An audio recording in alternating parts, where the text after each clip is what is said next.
안녕하십니까, 스텝 산사입니다. 오늘 3월 주식시장 전망을 이야기를 해보려고 합니다. 벌써 한 3월 첫째 주가 지나긴 했지만 올해를 약간 되돌아보고 단기적으로 어떤 주식시장의 흐름이 나올지 얘기를 해보려고 하는데요. 올해 초를 시작했을 때를 한번 되돌아가 보겠습니다. 작년에 11, 12월에 주가가 아주 많이 올랐었기 때문에 많은 투자자들, 많은 애널리스트들이 상반기에 잠깐 쉬었다가 하반기에 주식이 올라가는 상저하고를 기대했던 분들이 되게 많습니다. 그 이유가 여러 가지가 있었는데 작년에 높아진 금리가 유지가 된 악영향이 올해 초반에 미칠 거다라는 거였고요. 그리고 4분기 실적이 발표되는 1월이 부담이다라는 거였습니다. 근데 실제는 어떻냐면 일단 실적 발표가 시작이 되면서 계속 실적이 잘 나왔고 2월 달에 엔비디아까지 마무리가 되면서 실적은 전혀 문제가 없네 라고 됐었고요. 그리고 금리가 높은 상태로 경제가 나빠진다라고 생각을 했는데 미국 경제가 생각보다 정말 강한 거죠. 그러니까 작년 말에 걱정했던 두 가지가 모두 해소가 되면서 1월, 2월 두 달 동안에 주가가 상당히 많이 올랐습니다. 저희가 상고하저를 예측할 때 얘기했던 S&P 500 5천이 두 달 만에 달성이 돼버렸어요. 그러니까 그런 상황이라고 하면은 결국은 지금 상황에서 주식을 어떻게 봐야 되는지를 우리가 생각을 해볼 필요가 있다고 저는 봅니다. 저는 결론적으로 단기적으로 지금은 리스크를 관리해야 되는 때라고 생각을 하고 있고요. 그 이유를 제가 뒤에서 조금씩 말씀을 드리도록 하겠습니다. 올해 들어 달러 기준으로 가장 많이 오른 지역은 미국하고 일본인데요. 지역으로만 보면. 미국은 AI라고 하는 게 있었죠. 그러니까 96년, 95년부터 2000년까지 있었던 IT 버블 때 인터넷이 했던 역할을 AI가 할 거다라는 사람들의 믿음이 있습니다. 저도 장기적으로는 이 AI가 인터넷만큼 생산성을 높일 수 있다고 믿습니다. 제가 이제 작년, 재작년 저희 연간 전망에서 계속 얘기했던 내용인데 분명히 장기적으로는 그런 그림이지만 단기적으로는 흔들릴 수 있다라는 거죠. 그러니까 이 AI 때문에 올랐던 종목들에 대해서는 우리가 단기적으로 조심할 필요가 있다고 저는 생각을 하고요. 대표적인 그냥 아주 심플하게 숫자를 갖고 말씀을 드리면 딱 두 달 동안 엔비디아의 수익률하고 테슬라의 수익률 격차가 100%포인트 정도 납니다. 둘 다 빅7이고 아주 큰 회사고 누구나 알 만한 회사들인데도 불구하고 딱 두 달 만에 수익률 격차가 100%가 났다는 건 아주 심한 거죠. 두 회사가 어떤 게 낫다 그르다를 얘기하는 게 아니라 둘 다 미국에서 새로운 사업을, 신사업을, 성장 사업을 하고 있는 기업인데 두 달 만에 수익률 격차가 벌어졌다는 얘기는 사람들이 엔비디아를 아주 많이 사랑하고 테슬라를 지금 두 달 동안 미워했다는 뜻입니다. 그러니까 단기적으로는 비중을 조절할 수 있는 정도의 괴리가 벌어졌다라고 저는 생각을 하고 있습니다. 일본에 대해서 생각을 해보면 일본이 오른 게 미국처럼 이 반도체 AI 때문이라고 생각하는 분들이 되게 많습니다. 같은 영향이라고 보시는데 저는 그렇게 생각하지는 않습니다. 미국 S&P 500에서 정보기술 업종이 차지하는 비중은 30%가 넘는데요. 일본은 그것의 반이 잘 안 됩니다. 그러니까 정보기술 업종 자체 비중도 반이지만 반도체 비중은 더 적을 거다. 특히나 니케이를 보면서 사람들이 반도체 비중이 높다고 생각하시지만 니케이는 시가총액 비중이 아니거든요. 그러니까 결국은 일본은 반도체 AI 때문에 오른 것도 물론 있겠지만 저는 다른 요인이 더 크다라고 봅니다. 이걸 같이 보게 되면 자꾸 두 개를 다 투자하는 경우가 생기는데 일본이 오른 요인이 그게 아니라는 걸 아시게 되면 AI라면 미국이다라고 생각할 수밖에 없습니다. 저는 일본 주식이 많이 오른 건 10년 이상 시행되고 있는 아베노믹스의 효과가 누적이 된 것이라고 생각을 합니다. 밸류업 요즘 참 얘기 많잖아요.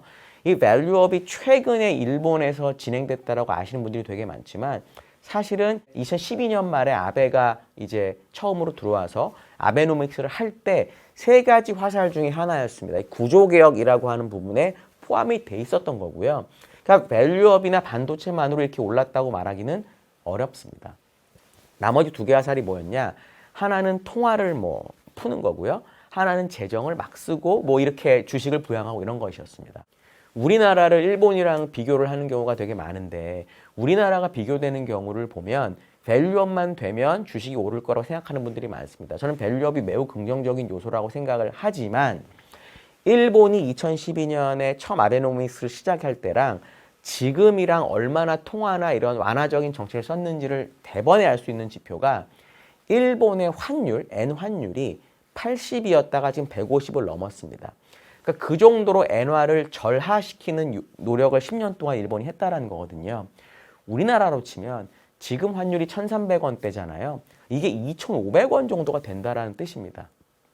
일본은 기축통화국이나 사실 마찬가지이기 때문에 그 정도로 환율이 2배가 나도 문제가 없었습니다. 뭐 물가가 아주 많이 오른다든지 외환인 뭐 나간다든지 이러지 않았었거든요. 근데 우리나라 상황에서 밸류업에다가 일본처럼 그 정도로 통화를 절하시키면서 주가를 올리려고 하면 한국은 견딜 수가 없습니다. 왜냐하면 우리나라 통화는 기축통화가 아니기 때문에. 좀 극단적인 예지만 뭐 터키 리라나 뭐 이런 식으로 갈 위험성도 있거든요. 저는 그런 차원에서 반드시 우리나라의 주가를 얘기할 때는 밸류업이 매우 중요하지만 일본처럼 오르려면 밸류업만 갖고 된다라는 얘기는 틀렸다라고 봅니다. 일본이 많이 오른 건 밸류업도 일부 있지만 엄청나게 완화적인 금융정책이 영향을 줬다라고 보시는 게 맞습니다. 그러면 3월하고 4월 저 리스크 관리를 해야 된다라고 저는 주장을 하고 있는데 리스크 관리를 하면 항상 현금 비중 일정하게 가져가라는 거죠. 저는 항상 3대7을 주장하니까 이제 현금이 30% 정도 생겨야 되는 시기라고 제가 말씀드리는 겁니다. 왜 그러냐? 저는 3가지 정도를 생각하고 있는데요. 첫 번째는 이제 곧 이 방송이 나가고 바로 발표될 물가입니다. 지난달 물가를 보면 이 에너지하고 식품을 뺀 핵심 물가 상승률에서 주거비를 뺀 슈퍼코어라는 게 있습니다. 파월 의장이 쓰기 시작하면서 사람들이 이제 좀 많이 친숙해진 건데 지난달 슈퍼코어 물가 상승률이 전월 대비가 거의 뭐 역대 최고 비슷합니다. 지난 몇 년 동안.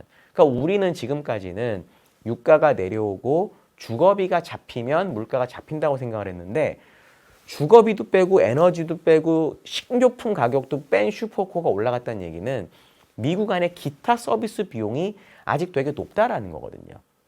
이게 2월달 CPI, 2월 PC에도 나타나게 되면은 제 생각에는 사람들이 물가가 진짜 아직도 안 잡힌 건가? 라고 걱정할 수 있을 것 같습니다. 물론 장기적으로 물가 잡히는 거는 뭐 당연한 건데 단기적으로 물가의 튑을 걱정할 것 같고요. 두 번째는 그 다음에 있을 3월 20일에 있을 FOMC입니다. 저는 이렇게 생각합니다. FOMC에서 뭐 QT를 완화하든지 금리를 낮추든지 뭐 이런 식은 이제 정해진 수순이죠. 왜냐면 파월 의장이 계속적으로 얘기를 하고 있기 때문에 언제가 될지 모르지만 그렇게 될 겁니다. 근데 지금 정도 5천을 넘은 지금 상황에서의 주가 정도면 인플레이션 그냥 물가 인플레이션뿐만 아니라 자산 인플레이션도 신경을 써야 됩니다. 사실은 2008년 금융위기 전까지만 해도 연준 의장들은 항상 자산 인플레이션도 신경을 썼습니다. 책에도 많이 나오거든요. 근데 금융위기가 터지고 맨 버냉키가 들어오면서 QE 되는 거야. 돈 뿌려도 되는 거야. 라고 하면서 돈이 뿌려진 상태에서 재정을 안 쓰고 경제가 좋아지니까 물가가 안 올랐던 거죠. 그러면서 자산은 뭐 올라가면 좋은 거니까 그냥 그대로 가자. 이런 무드였습니다. 근데 코로나가 터지면서 금리를 낮추고 재정을 풀면서 물가가 떴거든요. 그러니까 지금은 부의 효과로 물가가 계속 오르는 거를 연준이 걱정할 수밖에 없는 거죠. 그러면 자산 인플레이션도 잡아야 됩니다. 제가 리포트에 한 문장을 표현을 했는데 QT랑 금리 인하는 멀고 매파적 발언은 가깝다입니다. 그러니까 물론 이번에 그렇다고 엄청나게 세게 매파적 발언을 할 건 아니지만 사람들은 결국은 빠진다라고 보는 이 트렌드를 한 번 정도는 범프를 줄 수 있지 않을까 저는 걱정을 하고 있습니다. 이게 이제 두 번째 요소고요. 세 번째는 이제 시장의 과열을 나타내는 여러 가지 지표들이 있습니다. 하나는 CNN에서 나타내는 Fear and Greed Index라는 게 있는데 이게 75위를 되게 오랫동안 유지하고 있습니다. 그렇다는 뜻은 사람들이 주식을 과매수했다라는 겁니다. 일반적으로 75 이상을 유지하게 되면 최소한 5% 정도의 조정이 나왔던 경우가 되게 많았거든요. 그러니까 그런 차원에서 과매수가 됐다라고 볼 수 있고 두 번째는 이 투자자들이 현금을 얼마나 가지고 있는지를 매달 데이터를 구할 수가 있습니다. 지금 그게 4%까지 떨어져 있는데 보통 현금 비중 4% 밑으로는 잘 안 가거든요. 그럼 4% 현금이라면 만약에 투자자들이 채권을 많이 사서 현금이 적은 거면 금리가 많이 떨어졌어야 됩니다. 근데 지금 제가 촬영일 기준으로 아직도 4.1%거든요. 그러면 이 현금이 줄어드는 과정에서 뭘 많이 샀느냐? 투자자들이 주식을 많이 샀다라고 볼 수 있거든요. 그러면은 낮은 현금 비중, 높아진 이 탐욕 지수를 봤을 때는 과매수 상태일 가능성이 되게 높다. 그래서 1번, 2번으로 얘기했던 이슈가 의외로 주가의 조정의 빌미가 되는 요인이 된다라고 저는 생각을 하고 있습니다. 오늘 제가 이렇게 3월, 길게 4월까지 단기 전망을 말씀을 드렸는데 들어보시고 이견 있으시거나 또는 의견 있으시거나 질문 있으시면 꼭 답 달아주시면 저희가 꼭 답변 드리겠습니다. 감사합니다.